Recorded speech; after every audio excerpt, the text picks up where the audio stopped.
Yahweh, soberano Pai Celestial, no poder do nome do nosso Senhor Cristo Jesus, nos abençoa e nos guarda, nos ilumina e nos guia por um bom caminho. Aleluia. Amém. Estudo Bíblico. 1 Coríntios 7 verso 10. Introdução. 1 Coríntios 7 lida com questões complexas relacionadas ao casamento, celibato e divórcio na Igreja de Corinto. O apóstolo Paulo, respondendo a perguntas específicas dos coríntios, oferece orientação pastoral sobre como os cristãos devem viver suas vidas sexuais e matrimoniais à luz do Evangelho e da iminente volta de Cristo. O versículo 10, em particular, destaca a santidade do casamento e a importância da fidelidade conjugal, estabelecendo um princípio fundamental a respeito da indissolubilidade do casamento. Paulo começa a falar com autoridade apostólica sobre os casamentos, e deixa claro que a ordem não é dele, mas do Senhor, o que demonstra a alta importância dada ao matrimônio. Contexto histórico. A igreja em Corinto estava imersa numa cultura caracterizada por imoralidade sexual e valores distorcidos sobre o corpo e o casamento.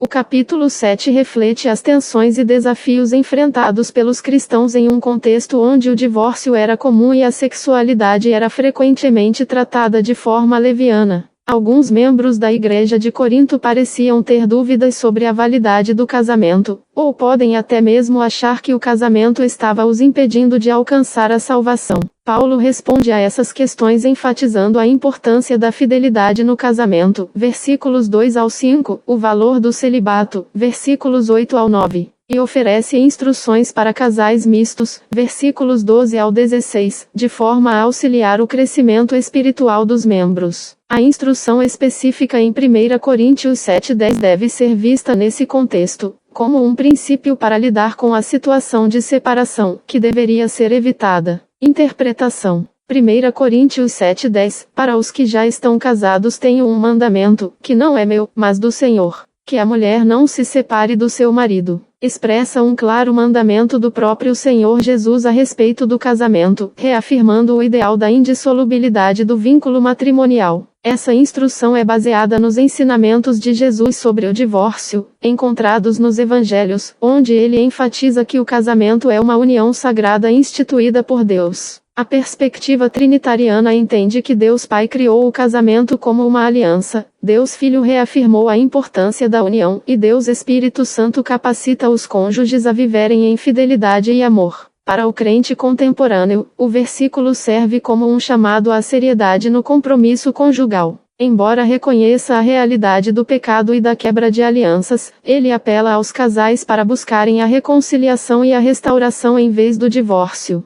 O versículo não é interpretado como uma proibição absoluta do divórcio em todas as circunstâncias, mas como um forte incentivo à fidelidade e ao perdão. O texto enfatiza que o casamento deve ser tratado com seriedade e cuidado, buscando a ajuda de Deus e da comunidade da fé para superar as dificuldades. O chamado à reconciliação reflete o caráter reconciliador de Deus, que, através de Cristo, nos reconcilia consigo mesmo. Veja as referências cruzadas. Mateus 19 verso 6. Assim, eles já não são dois, mas uma só carne. Portanto, o que Deus uniu, ninguém separe. Este versículo, parte do ensinamento de Jesus sobre o divórcio, oferece um fundamento bíblico para a indissolubilidade do casamento. Ele enfatiza que o casamento é uma união estabelecida por Deus, e que o divórcio vai contra o propósito divino. A referência cruzada conecta 1 Coríntios 7:10 ao ensinamento direto de Jesus sobre o casamento, reforçando a importância da fidelidade e do compromisso. Malaquias 2 verso 16. Eu odeio o divórcio, diz o Senhor, o Deus de Israel, e também odeio aquele que cobre de violência as suas roupas, diz o Senhor dos Exércitos. Portanto, tenham cuidado e não sejam infiéis. Este versículo do Antigo Testamento revela a atitude de Deus em relação ao divórcio, que é vista como uma quebra da aliança e um ato de violência espiritual. A conexão com Malaquias destaca a consistência da mensagem bíblica sobre a importância da fidelidade conjugal. Deus considera o divórcio um ato grave, e a chamada à fidelidade é um chamado a honrar a aliança matrimonial.